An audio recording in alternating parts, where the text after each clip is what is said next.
Hello student. Today we discuss about the electromagnetic theory. तो इस lecture में हम लोग इलेक्ट्रोमैग्नेटिक थियरी के बारे में इंट्रोडक्शन लेते हैं। इलेक्ट्रोमैग्नेटिक्स या इलेक्ट्रोमैग्नेटिक थियरी किससे रिलेटेड है और ये बीएससी सेकेंड ईयर के कोर्स में है। कहीं बीएससी सेकेंड ईयर, कहीं फर्स्ट ईयर, कहीं थर्ड ईयर के कोर्स में रखा गया है इसको। तो हम लोग एक इंट्रोडक्शन लेंगे इलेक्ट्रोमैग्नेटिक थियरी। तो इसमें एक टॉपिक आएगा, पेपर भी है,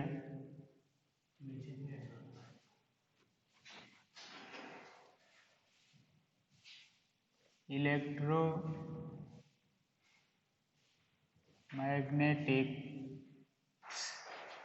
या इलेक्ट्रोमैग्नेटिक थियरी हम लोग लेते हैं।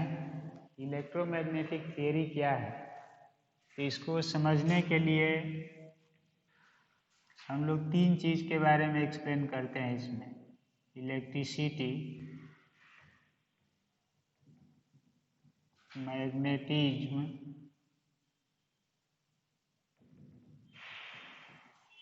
और इलेक्ट्रोमैग्नेटिक वेव।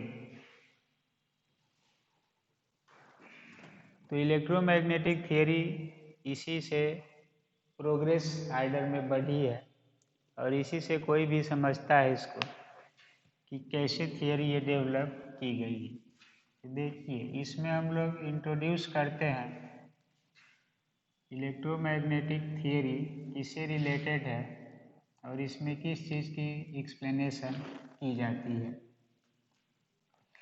तो इलेक्ट्रोमैग्नेटिक थियरी में हम लोग पढ़ते हैं बहुत सारी चीज़ें।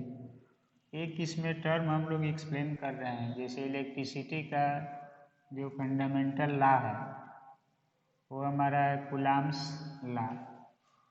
और कूलम्ब्स लॉ से फील्ड, पोटेंशियल, कैपेसिटेंस तक बढ़ते हैं हम लोग। तो एक इसमें टर्म लिया जाएगा जिसका नाम है Coulomb's law and it's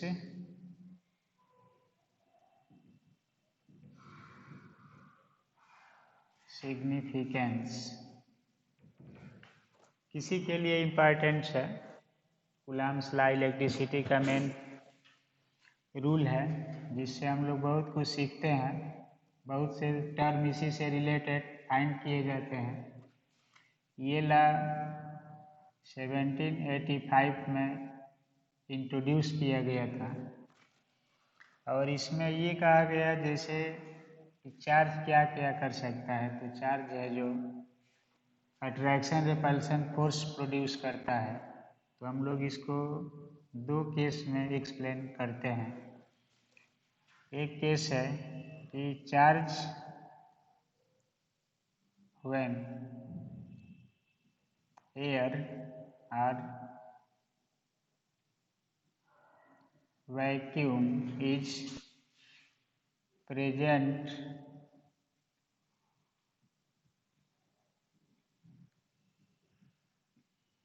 between two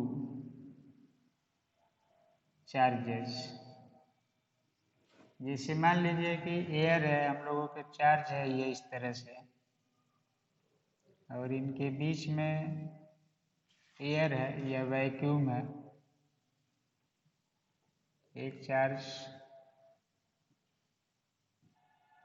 Q2 है और एक Q1 है।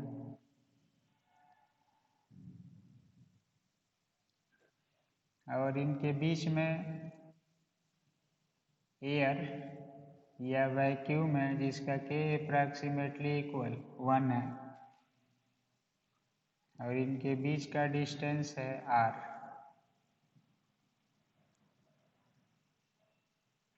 और यहाँ पर फोर्स जनरेट हो रहा है F। तो कूलम्ब्स लॉ इस केस में ये कहा गया कि फोर्स जो होगा दो चार्ज के बीच में कहीं भी फोर्स क्रिएट होगा, वो आइदर अट्रैक्शन होगा और रिपल्सन होगा। तो इस फोर्स को समझाने के लिए एक लॉ दिया गया जिसमें ये कहा गया कि F proportional mod Q1 Q2 और F प्रोपोर्शनल 1/r²। तो फोर्स इसी पर डिपेंड करता है। और F प्रोपोर्शनल ये दो टर्म्स लिए जाते हैं, तो F प्रोपोर्शनल होगा mod Q1 Q2/r²।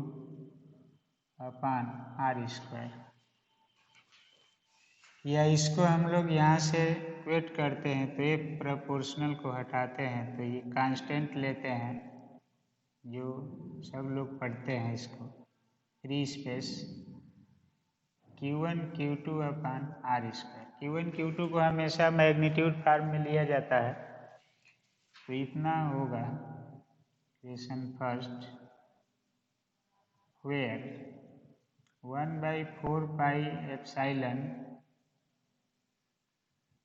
Equal to होता है 9 × 10⁹ is a constant of electric field. Constant of electric field है ये, और इस इलेक्ट्रिक फील्ड के लिए कांस्टेंट है, और ये हमारा पोजीशन है दोनों चार्ज के बीच का, और चार्ज है Q1 Q2। तो यहाँ पर K की वैल्यू जो डाइलेक्ट्रिक कांस्टेंट आगे चलकर बनेगा K, ये वैल्यू यहाँ पर लगभग 1 है, तो 1 के रूप में ली गई है ये वैल्यू। अब हम लोग यहाँ पर लेते हैं कि K का इंट्रोडक्शन क्या होगा, तो इसमें F है और दूसरा टर्म है कि ये फार्मूला हमारा आ रहा है F/r², जैसे मान लीजिए कि कूलम्ब्स लॉ को और हम लोग डिस्क्राइब करते हैं, यहाँ से आगे बढ़ाते हैं, ऑब्जेक्टिव पेपर्स हैं, तो इसको हम लोग एप्सिलॉन का यूनिट निकाल सकते हैं यहाँ से F/r² Q1 Q2 की सहायता से। तो ये सब आप लोग कार्य कर सकते हैं। अब यहाँ पर दूसरा केस है, case 2, when any medium is placed between two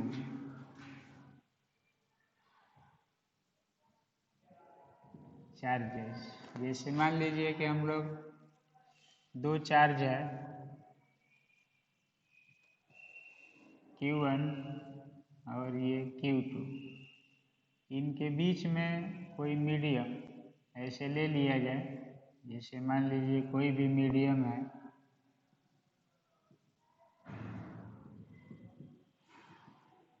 इस मीडियम को हम लोग कोई नाम दे दें, जैसे मान लीजिए कि ये हमारा मीडिया कोई भी है, जैसे ऑयल,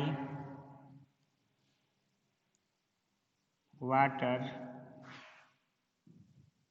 माइका और सिल्वर, गोल्ड, एल्युमिनियम, कॉपर, इसी तरह से वुड, पेपर,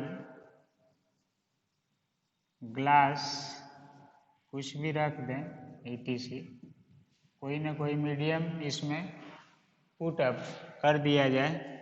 तो देखिए मीडियम का इफेक्ट पड़ता है इस पर, जैसे आप मीडियम जैसे ही रखेंगे तो इस मीडियम का कुछ ना कुछ डाइलेक्ट्रिक कांस्टेंट होगा, मीडियम का इफेक्ट होगा। तो इस मीडियम का डाइलेक्ट्रिक कांस्टेंट होता है कुछ न कुछ, जिसको हम लोग किससे दिखाते हैं, के से। तो ये डाइलेक्ट्रिक कांस्टेंट जो होता है k = 1.00 इस रूप में रहता है फॉर वैक्यूम, और 1.006 के आसपास रहता है फॉर एयर। इसी तरह 3.4 होता है फॉर पेपर, यह 4.5 होता है मान लीजिए फॉर ग्लास। इसी तरह से और भी ले सकते हैं। 80 होता है फॉर वाटर, और इनफाइनाइट होता है फॉर मेटल्स। तो ये के की वैल्यू इस तरह से चेंज होती है, हर मटेरियल के लिए अलग अलग मिलेगा। अब देखिए, कूलम्ब्स लॉ को थॉरोली समझने के लिए हम लोग दो कंडीशन लेते हैं। अब इसमें जो फोर्स है मैग्नेटिक, ये इलेक्ट्रिक फोर्स, ये सेम वही होगा, Q1 Q2 के प्रोपोर्शनल होगा, आर स्क्वायर के इन्वर्सली प्रोपोर्शनल होगा, और एक फैक्टर इसमें जुड़ जाएगा 1/k। जो डाइलेक्ट्रिक कांस्टेंट है k, ये बढ़ता है तो फोर्स की वैल्यू घटती है। तो इसमें हम लोग एयर लिए थे दोनों चार्ज के बीच में, जिसका डाइलेक्ट्रिक कांस्टेंट लगभग 1 है। यहाँ से देख सकते हैं लगभग 1 है दोनों। तो इस केस में फोर्स का डिजाइनेशन या वैल्यू इस रूप से निकलती है। ये फार्मूला आता है, कांस्टेंट है। इस कांस्टेंट के बारे में हम लोग ज़्यादा नहीं डिस्कस करना चाहते हैं, आगे करेंगे। तो यहाँ पर 3 रिजल्ट्स है। अब 3 रिजल्ट्स में F प्रोपोर्शनल हो गया mod Q1 Q2 upon k r square. तो यहाँ से हम लोगों का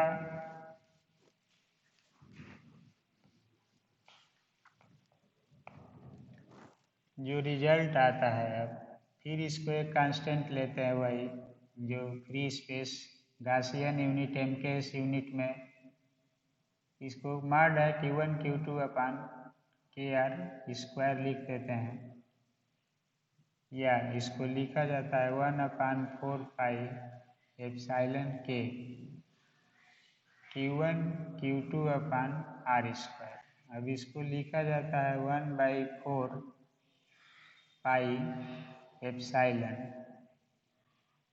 Q1 Q2 by r square. F की वैल्यू ये मिलेगी, where epsilon = epsilon naught k लिया गया है, और इसको कहा जाता है, ये कांस्टेंट है इलेक्ट्रिक परमिटिविटी ऑफ मीडियम। जो भी मीडियम लिया जाएगा उसका इलेक्ट्रिक परमिटिविटी होगा। तो इलेक्ट्रिक परमिटिविटी है यहाँ पर, यहाँ से k = लिया जाएगा तो एप्सिलॉन अपॉन एप्सिलॉन नॉट, दोनों कांस्टेंट है परमिटिविटी का। तो k जो होता है डायमेंशन लेस कांस्टेंट है ये। तो ये एक टर्म मिलता है कि फ्री स्पेस में परमिटिविटी और मीडियम में परमिटिविटी है ये। तो मीडियम में परमिटिविटी और फ्री स्पेस की परमिटिविटी के रेशियो को कहा जाता है k। अब यहाँ से जो फैक्टर है वो ये मिलता है कि डाइलेक्ट्रिक कांस्टेंट जो होगा हर मीडियम का बढ़ेगा, तो फोर्स क्या होगा, इसमें घटेगा, फोर्स को डिक्रीज करेगा ये। अगर दो मीडियम के बीच में हम लोग वाटर रख देते हैं तो force 80 times in comparison to vacuum घट जाएगा। अगर हम लोग मेटल रख देते हैं तो इनफाइनाइट टाइम्स घट जाएगा, यानी 0 हो जाएगा। तो मीडियम पर कूलम्ब्स लॉ का डिस्कशन क्या है, मीडियम के साथ इसको कैसे पढ़ते हैं, ये हम लोग इस प्रॉपर्टी से समझ सकते हैं। तो अब हमारा कूलम्ब्स लॉ ये मिलेगा। अब देखिए, इसको हम लोग थोड़ा सा और डिस्कस करना चाहते हैं कि मीडियम अगर हम लोग रखते हैं चार्ज के बीच में, तो डाइलेक्ट्रिक कांस्टेंट है ये। अब यहाँ से मिलेगा कि के को एप्सिलॉन आर से भी दिखाया जाता है, और ये एप्सिलॉन अपान एप्सिलॉन नॉट, इसको कहा जाता है रिलेटिव परमिटिविटी। रिलेटिव परमिटिविटी होती है। तो यहाँ से मिलता है कि एप्सिलॉन आर एप्सिलॉन नॉट को हम लोग ले सकते हैं के epsilon naught equal to medium का परमिटिविटी, ये दोनों में रिलेशन मिलेगा। अब देखिए, जैसे के ग्रेटर देन 1 है, सबके मीडियम कोई भी हो, एयर भी हो, तो ये 1 से बड़ी क्वांटिटी आएगी, ये 1 से बड़ा होगा। यह एप्सिलॉन हमेशा लार्ज होता है in comparison to epsilon naught, से बड़ा वैल्यू मिलेगा। तो कूलम्ब्स लॉ से ये सब प्रॉपर्टीज है, जिस प्रॉपर्टीज को हम लोग एक्सप्लेन करना चाहते हैं। तो देखिए, के जब बढ़ेगा, जैसे मान लीजिए दो चार्ज है, दो चार्ज के रूप में, अब कंपटीशन में पूछ दिया जाता है ये सारी चीज़ें कि दो चार्ज है, दोनों के बीच में कोई मेटल की पट्टी रख दिया जाए इसे, तो मेटल है तो इसका के इनफाइनाइट हो जाएगा। अब फोर्स की वैल्यू है 1/4 पाई एप्सिलॉन के Q1 Q2 upon R square. तो ये 1/इनफाइनाइट जीरो कर देगा फोर्स को। तो फोर्स की वैल्यू को जीरो करने के लिए कोई मेटालिक कंडक्टर को दो चार्ज के बीच में रख दीजिए, तो यहाँ से फोर्स अपने आप क्या हो जाएगा, जीरो हो जाएगा। तो ये कूलम्ब्स लॉ का प्रॉपर्टीज है इस तरह से। अब हम लोग इसको लेते हैं कि कूलम्ब्स लॉ से जो फोर्स जनरेट होगा उसकी वैल्यू डाइलेक्ट्रिक कांस्टेंट पर घटती है। डाइलेक्ट्रिक कांस्टेंट जितना बढ़ेगा उतना ही वो कम होती जाएगी, और कम होकर अंत में शून्य हो जाएगी। के का मान अगर इनफाइनाइट कर दिया जाए तो शून्य हो जाएगी। अब देखिए, दूसरा है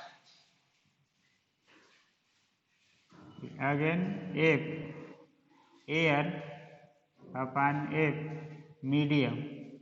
तो एफ एयर की वैल्यू है 1/4 pi epsilon Q1 Q2 upon R square upon 1/4 pi epsilon 1/k Q1 Q2 upon R square. तो ये सब कैंसिल हो जाएगा, 1/k बचेगा, जिसको k लिख सकते हैं हम लोग।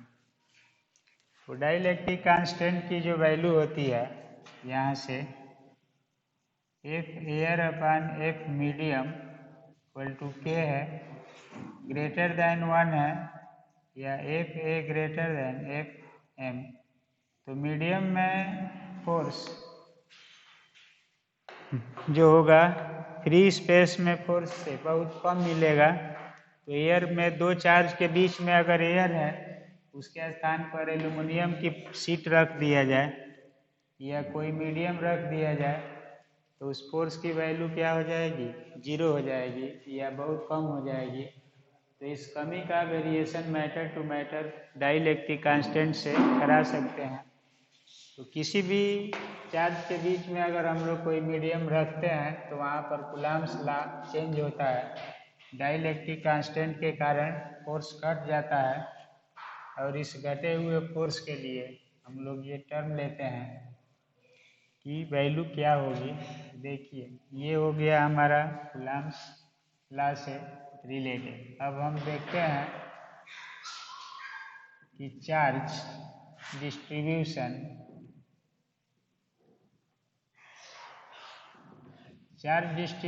है। तो इस चार्ज डिस्ट्रीब्यूशन में आप लोग पढ़ते हैं कि ये दो तरह का डिस्ट्रीब्यूशन है।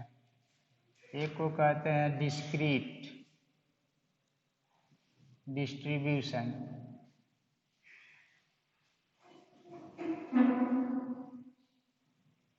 और एक को कहते हैं कंटिन्यूअस डिस्ट्रीब्यूशन।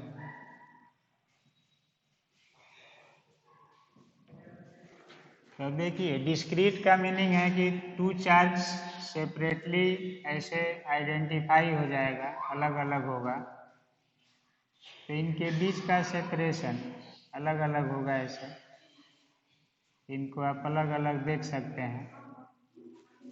और कंटिन्यूअस चार्ज का मीनिंग है कि ये इतना क्लोज होंगे, ऐसे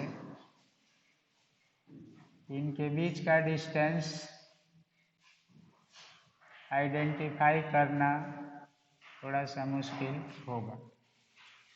तो यहाँ पर अगर r है, टू चार्ज के बीच में ये डिस्टेंस r, तो इसको हम लोग सर्टेन कर लेंगे कि कितनी r है, यहाँ पर सर्टेन होगा। और r को हम लोग यहाँ से क्या कर सकते हैं, easily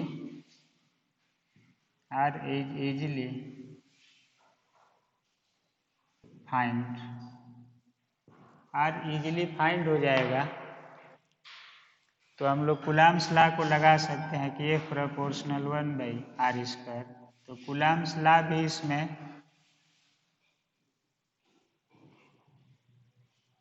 law is easily hold कर जाएगा, इजीली होल्ड करेगा।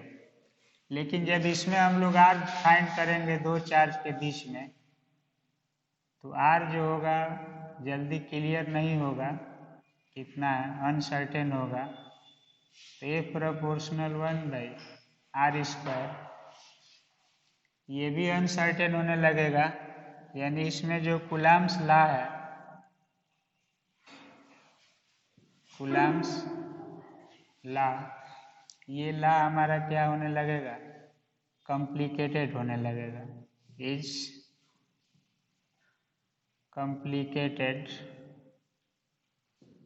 और इस कॉम्प्लिकेशन को कम करने के लिए हम लोग कूलम्ब्स लॉ का यूज ना करके अब इस केस में गॉस लॉ इज अप्लाइड कर देते हैं। तो गॉस लॉ से आप लोग कंटिन्यूअस मीडियम का कैलकुलेशन करते हैं, तो कूलम्ब्स लॉ कहाँ जा कर के कॉम्प्लिकेटेड होने लगेगा। इसको भी सॉल्व कर सकते हैं स्ट्रिप लेकर के, कैलकुलस मेथड यूज करके, लेकिन उसमें इजीली गॉस लॉ जो होगा वो हमारा फंक्शन दे देगा।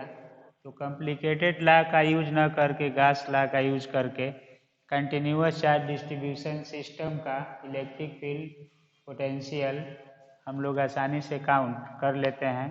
और जहाँ डिस्क्रीट चार्ज डिस्ट्रीब्यूशन होता है वहाँ कूलम्ब्स लॉ को अप्लाई करके फील्ड पोटेंशियल फोर्स हम लोग काउंट कर सकते हैं।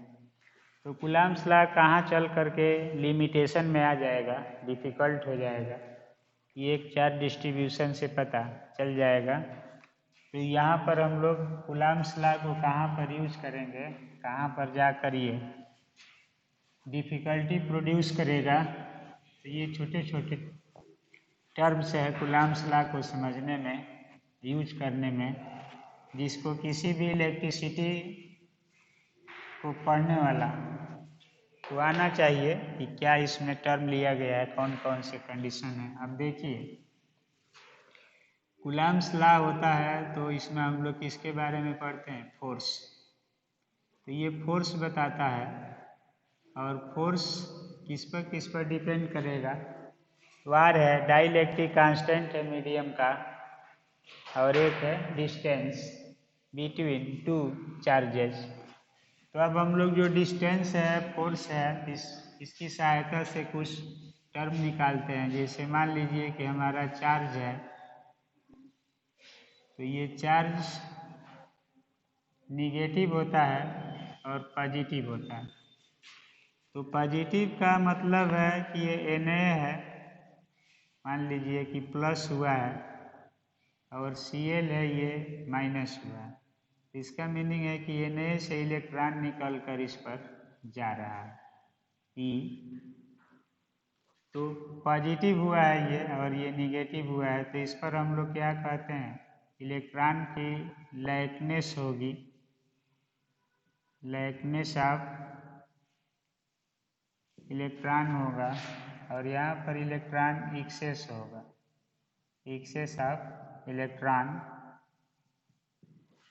तो इसका मीनिंग है कि जो प्लस चार्ज है इससे इलेक्ट्रिक लाइन ऑफ फोर्स है जिस पर इलेक्ट्रॉन मोशन में है, तो ये आउटवर्ड होगी, ऐसे सभी लाइंस आउटवर्ड होगी,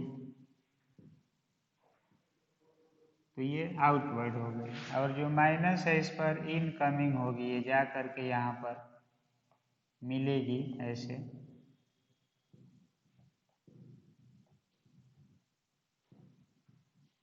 तो इनकमिंग लाइंस पॉजिटिव चार्ज पर ये आउट गोइंग होगी और इस पर क्या रहेगी, इन कमिंग होगी।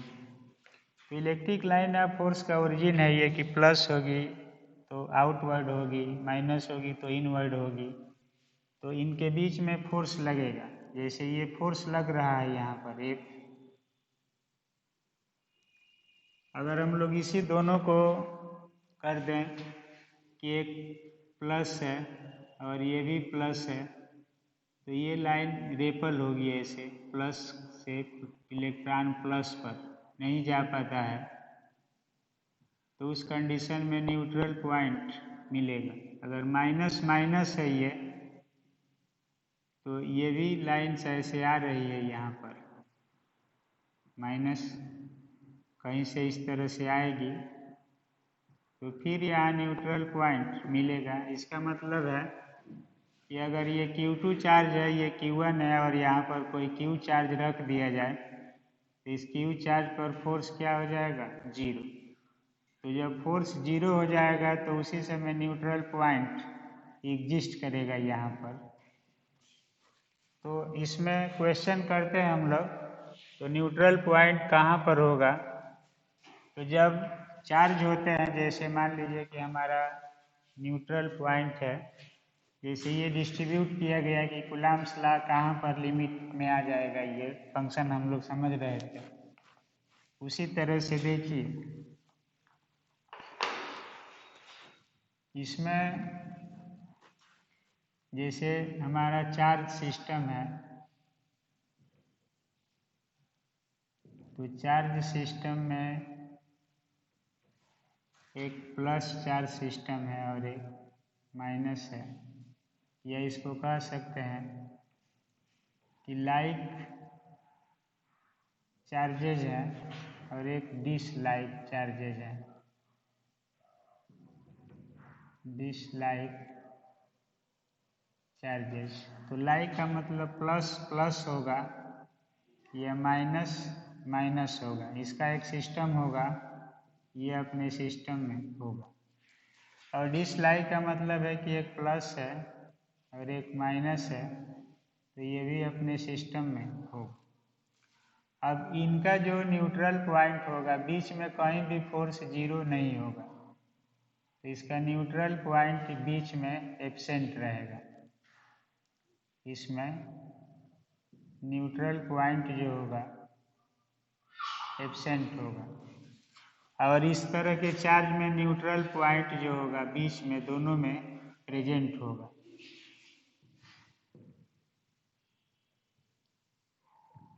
अब इसका न्यूट्रल पॉइंट फाइंड करना है। जैसे मान लीजिए कि हमारे पास कोई चार्ज है Q2 Q1, तो एक थर्ड चार्ज को कहाँ रख दें कि उस पर कोई फोर्स न लगे, ये R है, तो ये R माइनस x होगा। तो इस पर ये चार्ज जो होगा प्लस फोर्स लगाएगा बाहर की ओर F1, ये प्लस इस पर इधर फोर्स लगाएगा F2। तो बैलेंस कंडीशन में F1 इक्वल टू F2 या 1/4 pi epsilon Q naught upon x square equal to 1/4 pi epsilon Q2 Q naught upon R minus x का होल स्क्वायर। तो ये सब टर्म कट जाएगा, क्यू नॉट कटेगा। तो इससे हम लोग क्या फाइंड कर सकते हैं, न्यूट्रल पॉइंट का पोजीशन कहाँ पर होगा। प्रॉब्लम सॉल्विंग टेक्निक हम लोग कहते हैं इसको। तो ये बच गया एक्स स्क्वायर और Q2 आर माइनस एक्स का होल स्क्वायर। तो यहाँ से हमारा टारगेट होता है एक्स को फाइंड करना। एक्स ही बताएगा पोजीशन ऑफ न्यूट्रल पॉइंट। इस केस में न्यूट्रल पॉइंट बीच में नहीं होगा। कहीं भी आप अगर चार्ज को क्यू को रखते हैं तो प्लस है तो ये रेपल करेगा, ये अट्रैक्ट करेगा, फोर्स लगेगा। माइनस है तो ये रेपल करेगा, ये अट्रैक्ट करेगा, फोर्स लगेगा। तो इसका न्यूट्रल पॉइंट जो होता है आउटसाइड होता है, एब्सेंट रहेगा बिटवीन। तो बिटवीन एब्सेंट होगा और ये एग्जिस्ट करेगा, exist outside and near the small charge. जैसे मान लीजिए कि ये Q1 है और ये Q2 है। Q1 छोटा है Q2 से, ये r डिस्टेंस पर है। तो इसका न्यूट्रल पॉइंट इससे हम लोग मानेंगे स्मॉल चार्ज के पास। और कितना डिस्टेंस पर, x। तो ये डिस्टेंस x प्लस r होगी।